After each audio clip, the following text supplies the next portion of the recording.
Thanks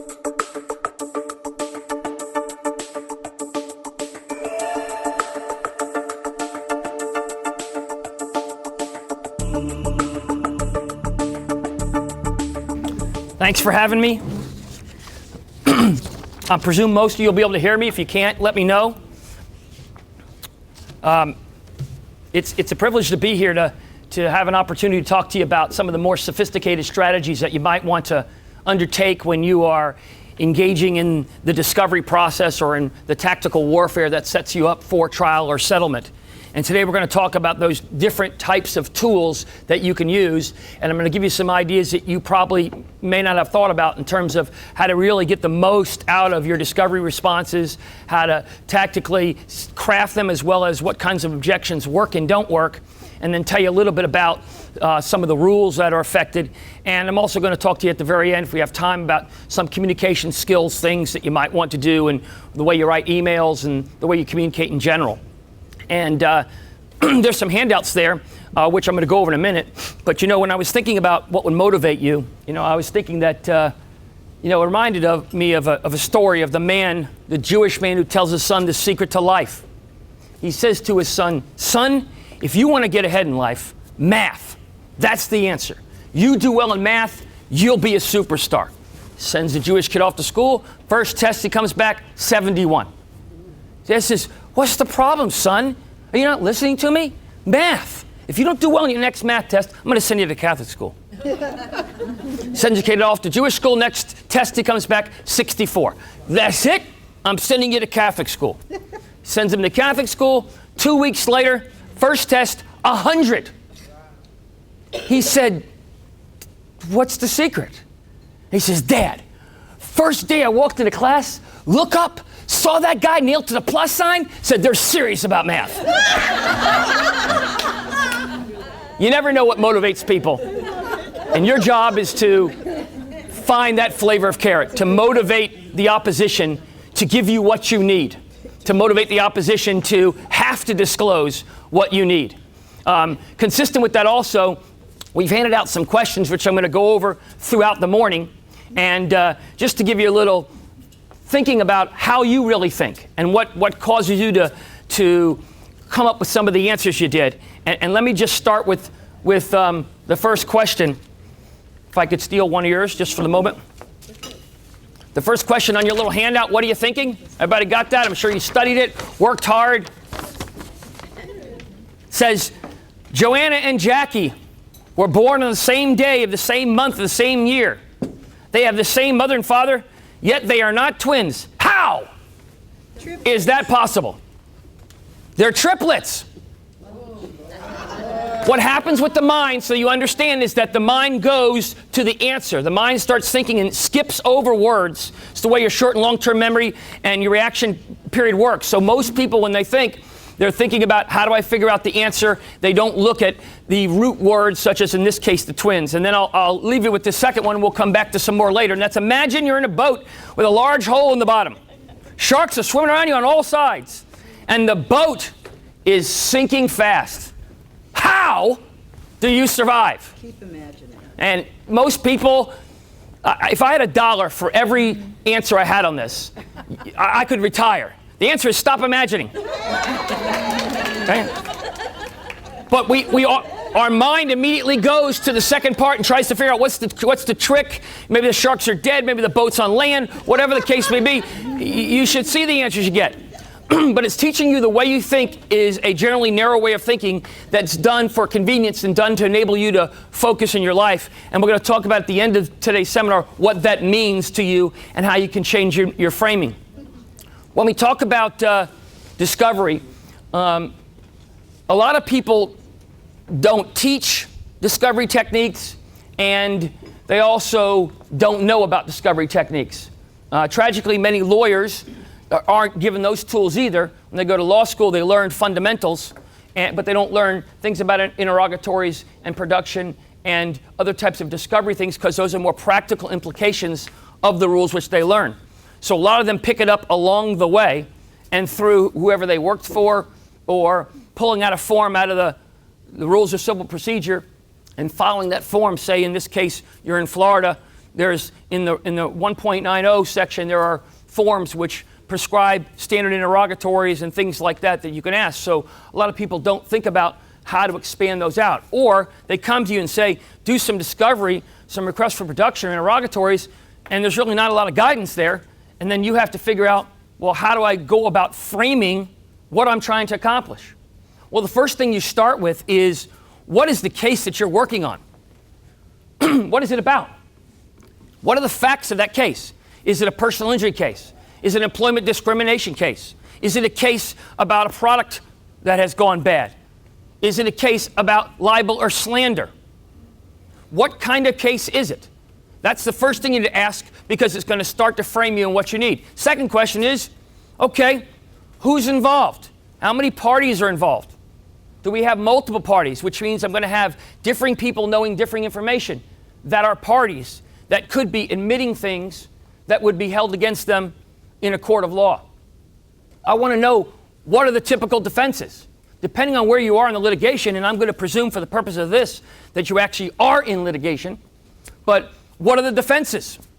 Are they defending, saying that you assume the risk, that you somehow, the product wasn't defective, that there's a collateral set-off, that there's something that even if your claim is true, they still have a defense to it? Comparative negligence, there are lots of different ones. Why do I need to know that? Because that's going to help me to frame out more particularized requests, whether they be interrogatories, production requests, or admissions. So first thing you start with that concept. The second thing, or the second bucket of items, is to think about thematically, what are you trying to prove? Are you trying to set up a situation where you have a victim and you're trying to empower that victim and you're setting up the fact pattern so that they were preyed upon?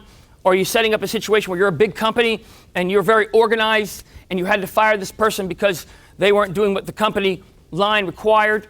Depending on the type of style, you're a big, you're a nursing home and you're trying to overcome feelings of profits over people and other types of statements that sound like you don't care about individuals.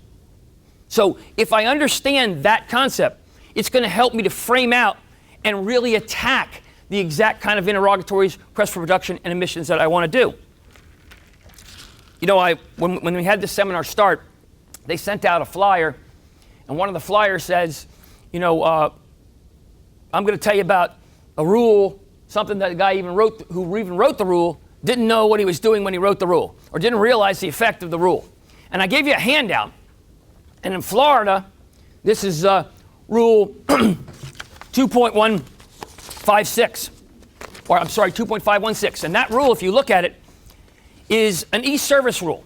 Okay, what happens? E-service comes along. We got to make a rule for it. How does that work? If I e-serve somebody, is it like a fax? It's immediate?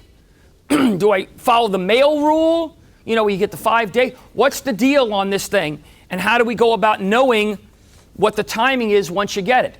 If you ask 100 people what the rule is when you email, 103 will tell you that once you email it, the days start running. Because if I faxed it, the days would start running. Email is faster than fax. Ergo, the time starts running when I hit it.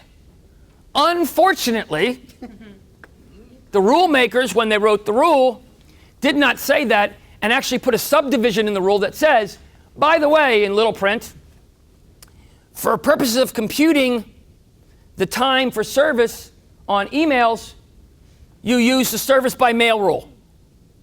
What? So if I serve something by email, they get 5 days.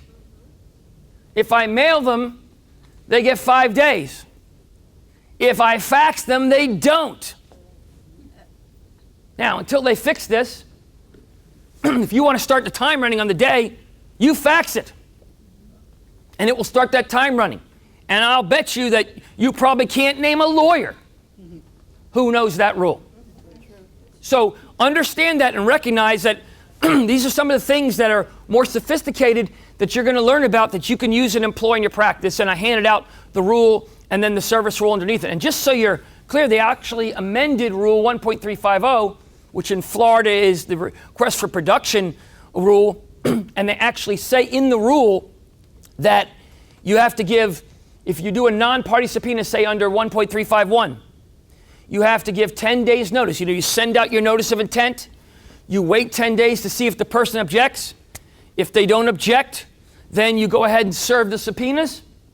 Well, in this particular case, they actually added, nobody even knows this exists, but they added words that if it's services by mail, you have to give 15 days. Now it's served by mail or email. You got to give them 15 days. I'll bet you don't know the lawyer who even knows that that's in the rule, much less that it's been changed. So pay attention to that when you talk about service so that you're not computing the time wrong. And it's probably a bet you could make with anybody in the world and you'll win it because they'll absolutely tell you you're wrong. And then they'll spend 6 hours trying to figure out how they can get around the rule that says that they're wrong. So we start our procedure off with interrogatories. What are they? How can I use them?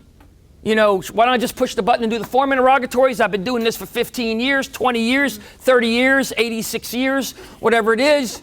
I know what I'm doing. Don't tell me. I'm an interrogator. I can do these things.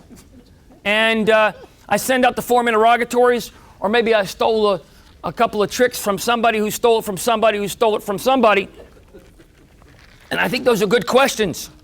And it's funny that when I start talking about the questions, I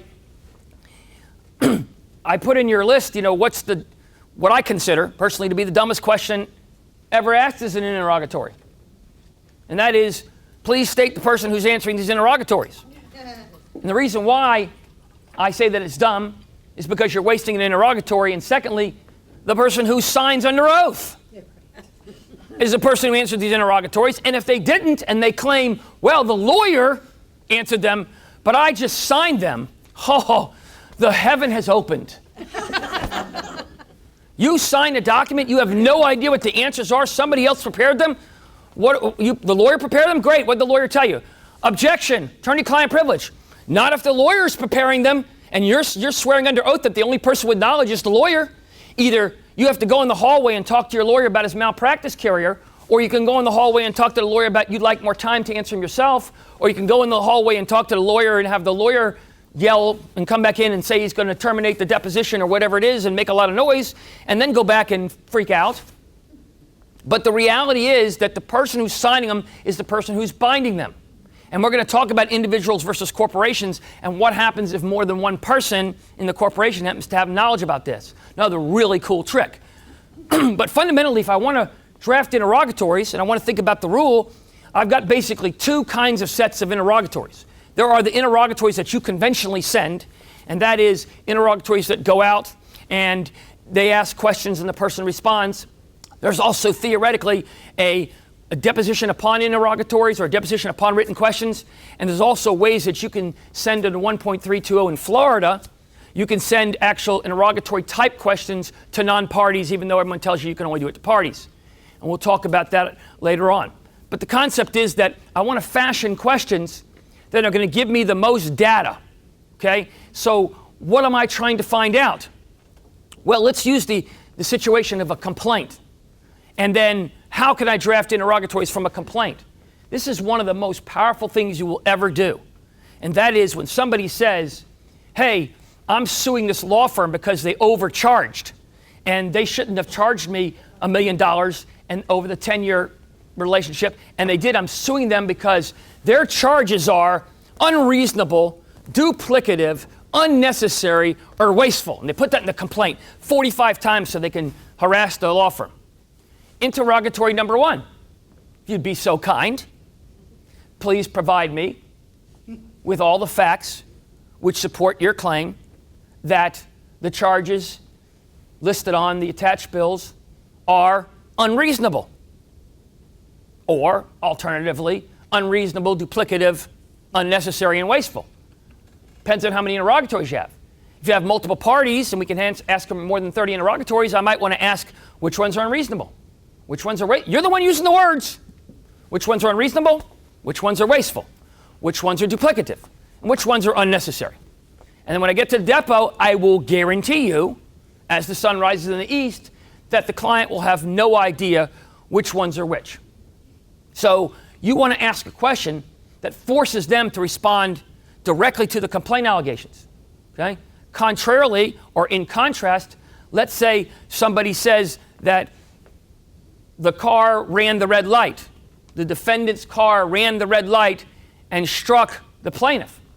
Denied. Okay? Please state all the facts which support that the light was green when you were entering the intersection. Or an affirmative defense of, hey, they assumed the risk. And you'll get, if you work for a defense firm or you're against a defense firm, a lot of times they will cut and paste these 645 affirmative defenses, 374 of which are useless, okay? But they're cutting from form to form, or they'll put in affirmative defenses that are duplicative or unreasonable or unnecessary or wasteful. And so when you get these defenses, you could say, as to your defense, affirmative defense number one, where you claim that there is a setoff. Please state each and every fact illustrating what setoff there is, how much it is, where you're deriving that from. They can't say unknown at this time. Then how did you file an affirmative defense at that time? Under the law, you can't file affirmative defenses in the hope they might come up. Nor can you deny in the hopes it might be deniable in the future, nor can you write an allegation in a complaint in the hopes you might find something in the future. So it's very important to understand that complaints and answers and affirmative defenses and things like that are your target-rich environment. They are where you're going to really make your best inroads. And it's very difficult for people to respond. And let me just say something about when somebody, let's use the analysis I'm using with the attorney being sued for unreasonable billing. I send the interrogatory, I say, please state each and every time entry over the 7-year relationship that you believe is unreasonable, duplicative, unnecessary, wasteful. Answer, objection, attorney-client privilege, work product privilege. Well, if you go and get the Grinnell case, and we'll supply you with these cases and we'll supply you with some memos if you want, you'll see the Grinnell case says that the attorney-client privilege and the work product privilege do not apply when you're asking for the support for the allegations in a complaint. Wow! Say that again, Scott. Boy, I haven't been that happy in years. So when you're asking about complaint allegations and defense allegations, you have more leeway and it's harder to object on privilege because, hey, listen, I don't care what you're claiming. You got to tell me what the basis is. You can't say, I'm not going to tell you because it's the attorney-client privilege, but when it comes to trial, I'll spring it upon you in the third day, and then you won't have a response. When I get the attorney-client privilege, we in the office celebrate. Time for lunch, champagne, food for everyone. I mean, it's phenomenal. Why is that? Because if you take the attorney-client privilege to an allegation in your complaint, you basically have given me the right to summary judgment on that entire count. Because your duty is to provide me with the information, the facts, the witnesses, the documents, the things like that that are going to support your claim, and you have refused to do so. And if you want to be cool at the cocktail parties, they call it the sword and shield doctrine. Okay? Very cool. You can say, hey, they're employing the sword and shield doctrine. Okay? So I'm going to teach you the cool things. Okay? So as you know, as a result, you have a situation then where you have a defendant or a plaintiff that has to answer these questions or they're going to suffer some serious adverse consequences. Now, what am I trying to gather in interrogatories? 3 buckets: facts, witnesses, identification of documents. Facts, witnesses, identification of documents. Let's start with facts. Please tell me each and every fact. Please provide me with all the supporting facts. Please state the facts which support your claim that he ran the red light. Your claim that he was fired because, he was shooting moons at people. Whatever that case may be, I'm seeking information that is fact-based. I want to know, it's called the exhaustion technique. I want to exhaust every kind of fact. I don't care what your answer is, but I'm getting all of it. And I'll tell you, it is phenomenal when you take the answers to interrogatories. I do this in every depot, and you can go tell your lawyers to do this, and they'll be heroes, and people will throw money at them, okay? You walk in, you say, let me show you what I've marked as exhibit number 1. You see that? right? Does that look like the interrogatories that we sent you some 73 years ago? Yes, it does. Why don't you take a look at those and take some time and let me know, is there any changes you'd like to make to those interrogatories? They look at them and they read through. You know, if you want to give them to your lawyer, you can give them to your lawyer. If you guys want to take a break, if your lawyer wants to go in the hallway and rewrite them, whatever you want to do, I'm here to serve you. They say, oh, this is all the information. You're sure? There's no facts which you left out? No facts. I will tell you, if you look at interrogatory answers, they are between 1 and 9 words, 60% of the time, and between 9 and 50 words, 39% of the time, and 1% of the time, they're more than that. So you're talking about some big accident or some horrible overcharging by the lawyers in our scenario, and your answer is that, you know, they overcharged you and they were unreasonable, and you're asking them how were they unreasonable? So I say, you see it says, how were they unreasonable, right? Does that sound like a sentence you could understand? Yes, it does. Okay, tell me all the ways it was unreasonable. Well, you wouldn't believe this, you wouldn't believe that. They did this, they did that, they did this, they did that. And I feel like, for those of you that might have a few years on you, I feel like Columbo goes, you know, just have one more thing. You know, I was a little confused, but I thought you told me just 30 minutes ago, just 30 seconds ago, just 2 minutes ago, that those were all the answers. That was complete. This stuff you're telling me now, why isn't that in the interrogatories? You know, can we take a break? My stomach hurts. You know, my doctor's calling me. You know, kicking underneath the table. You can't tell him what to say. Are you done? Okay.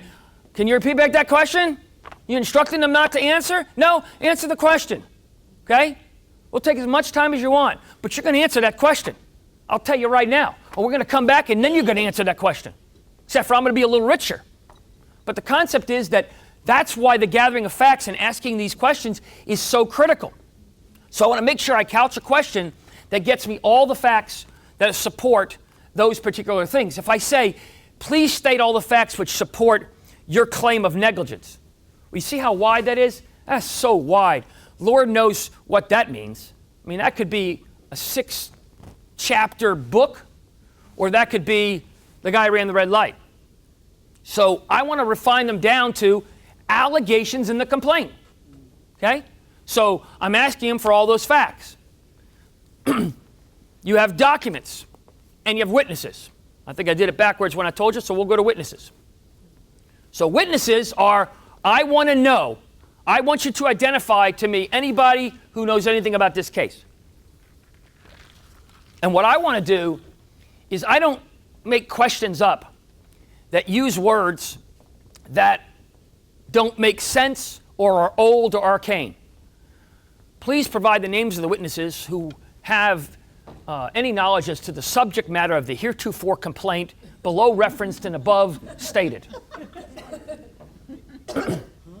Anybody who does that probably is not doing themselves a service and is asking for responses of, I don't understand, and things like that. The best thing to do is to actually cut and paste, or if once you get into the technology age, actually scan those complaints in and then say, as to question number 1, or as to paragraph number 7, wherein you state, quote, the bills were absolutely unconscionable, unreasonable, unnecessary, duplicative, or wasteful, end quote, comma. Please state the names and addresses of all witnesses, the names and contact information of all witnesses who have any knowledge that would support your allegation. No lack of clarity there. Nobody's saying, I don't understand what you mean by the words that I used against you. Very hard for people to productively respond. Make sense? Okay, so what we're doing is we're rheostatically or camera lens turning in and making it much more refined, less objections. When we get to objections, we'll talk about that, but the concept of being narrow. So I want to ask for all witnesses' names. And I want to know people who know about these things, or I want to know people that have talked to them about this. If somebody says that they talked to their friend about it, then that person is going to be a witness.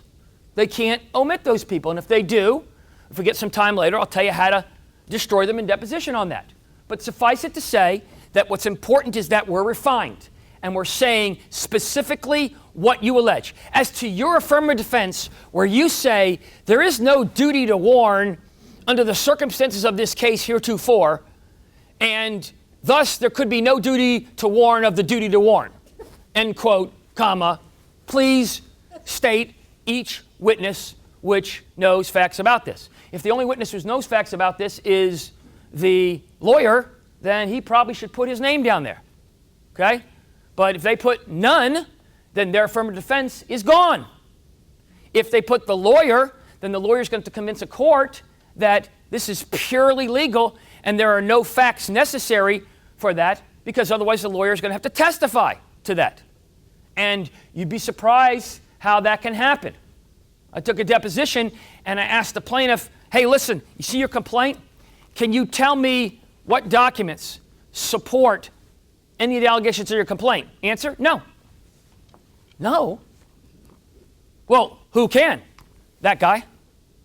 Let the record reflect you're pointing to your lawyer. Yeah, he's the only guy who knows. He told me to file this. Now, one of two things is going to occur. That guy is my star witness, or they have no case. You see how that works? So I want to make sure that I ask specific questions. Documents. Well, interrogatories are questions. They're not demands. So I want to know what documents support your claim that the time entries were unreasonable and duplicative and wasteful.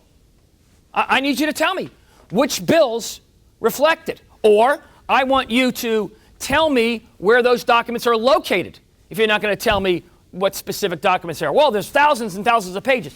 Fine, then I want the location. In that process, what I'm trying to do is set up a possibility for a request for production. And sometimes when people identify in interrogatories things, you can make a better request for production by making it afterward.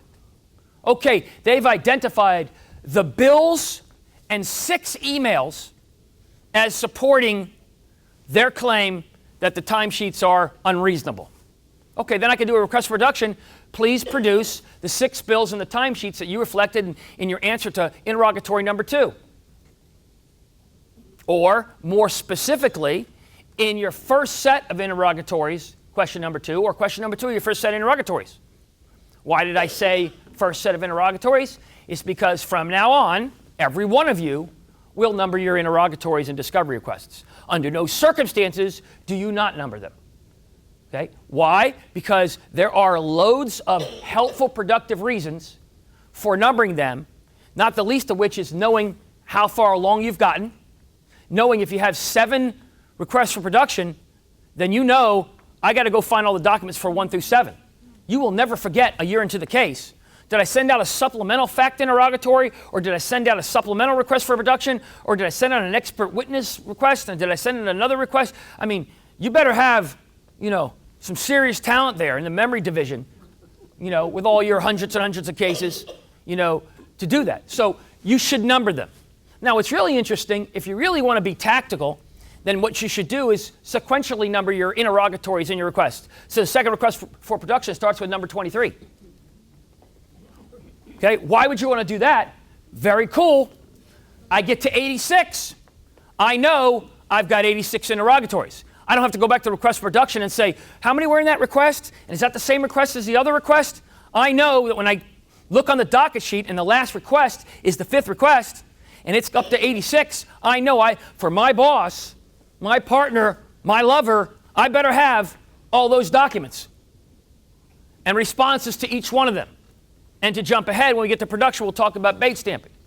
But does everybody understand that it is critically important that you think about what's going to help you in that process? Very unconventional, but done in the best litigators in the world do this. Because they're savvy and they're smart and they know what has to happen in these cases. Now, I have gotten them to identify some facts. I've gotten them to identify some witnesses. and I've gotten them to identify some documents, okay?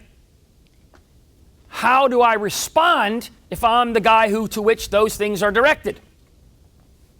Well, I need to look at the request, and I need to see what's the wording of the request. Does it say, please state all facts that show why you're negligent? Or does it say, allegation number 23, and it's asking me about that? Why? Because my response will be in direct proportion to that. It's a lot easier to answer questions with less information when it's broad, because you don't know how much information they want, and a judge is probably going to curtail it. Also, you want to look at the time frame. Are they asking since 1996? Do they not have a date reference on there? In every interrogatory, request for production, admissions, or any other document that you're going to put out as discovery, you want to put a time frame. In the definition section, or in the instruction section. If not otherwise stated, the time frame shall be the last 3 years. Usually things like 3 years and 5 years are very reasonable. Okay? There are fact-specific things that change that, but a common use that judges seem to feel comfortable with, 3 years, 5 years. So you want to put that in. If you don't put it in there, you might not get all the answer you want. You don't want to have to take a depo and then go ask for more production, then come back and try to take a depo when they say, well, you didn't put the time frame in. Don't look at me. So as part of those crafting, so when I'm responding, I'm looking and seeing, hey, is there a time frame here? It's very important. And what are they asking me for? Are they asking me for facts? Are they asking me for witnesses? Or are they asking me for documents? Well, when they're asking me for facts, what kind of facts are they asking me? Are they asking me facts about the case, like I said, the allegations? Or are they asking me facts about my computer server because they're going to serve a request for production to inspect the computers? So they want to know who's the head of IT and where I store my servers and do I have an off-site storage mechanism and so forth and so on. Because depending on what I have, it's going to channel my response. Okay? So in the interrogatory responses, you have to answer them under oath. Let me just say again. Under the interrogatory responses, you have to answer them under oath. Not unverified, I'll get them to you. Not, it's the last day. Just so you know, unverified answers to interrogatories are treated as if you did not answer the interrogatories. They are worthless. Every single time you get them, you should have a stock letter that has some cases in it, and everybody in the office, the second it comes in, it's like, it comes in, hit the button. Comes in, hit the button.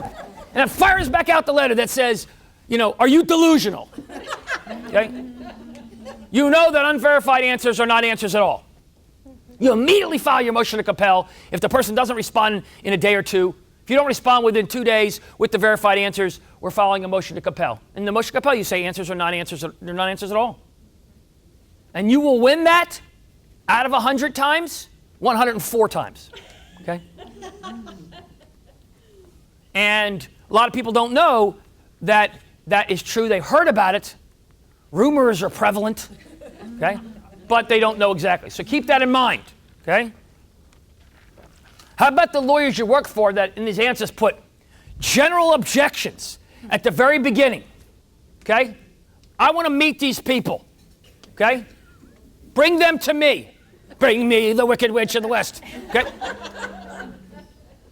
Because general objections in about 800 courts in America are absolutely useless and wasteful. Okay? So if you've got general objections, take them out. They're meaningless. We object to the fact that this does not mean that we're admitting to any evidence, and we object to the extent that it's not already objected to attorney-client privilege, work product privilege, every other privilege, every other objection is heretofore preserved thereafter and within. Number two, if it's not preserved above, then it's re-preserved here. Number two, we are no by any means waiving any right that we might have had or could have had or gave away but then want back. Okay. They're ludicrous, and they show when I handle litigation, and most of it is fairly significant, when we get general objections, we celebrate. Get out the champagne, get out the wine and stuff, we have an idiot on the other side of us. Okay? So, get rid of the general objections. Okay?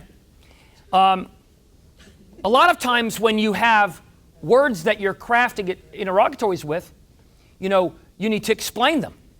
That's what a definition section for. So if you ask somebody for all the documents, you should define the documents. There's actually a rule which tells you the definition of documents, but you want to make sure, essentially, that it covers both electronic and paper and other types of recordings or any type of taking down of information. And you'll see there are loads of definitions out there, and if you have any problems, get a hold of Patty and she'll send you our definition. But the concept is you want to define that. And if there's any terms that you use in the interrogatories that you think are questionable, that, they're probably easy to understand, but they're questionable, I sent an interrogatory out, please tell me what corporate filings you utilize to initiate the filing of ABC Inc. Okay? In my definition seconds, I said corporate filings shall include but not be limited to your initial filing with the state of Florida, your registration fee, your bylaws. See how very hard later on to say, objection, vague and unclear and unable to answer at this time, and your guy doesn't know how to write, and, okay? If you can put a definition of the word the, put it.